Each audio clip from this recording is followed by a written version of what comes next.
একমাত্র মৃত্যু ছাড়া যে কোনো রোগ হোক ইনশাল্লাহ আল্লাহ তাআলা গেল্লা পরে রোগে থেকে মুক্ত পাবেন এই দোয়াটা পড়ে।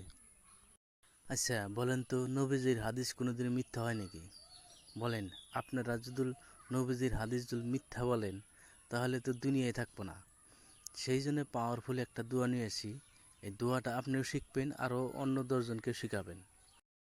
যারা যারা নবীজিকে ভালোবাসেন তারা এই ভিডিওটা দেখবেন, আরও অন্য 10জনকেও শেয়ার করে পাঠিয়ে দেবেন। দোয়াটা হলো বিসমিল্লাহির রহমানির রহিম। ইয়া হাইয়ু ইয়া কাইয়ুম ইয়া জাল জালালু আল ইকরাম। ইয়া নয় নয় 7বার, নয় 3বার পরে পানিতে ফুঁক দিয়ে রুগীকে খাওয়াইয়া দেবেন। নবীজির হাদিসটা ভালো লাগলে অবশ্যই কমেন্টে জানাবেন, আর লাইক দিতে ভুলবেন না।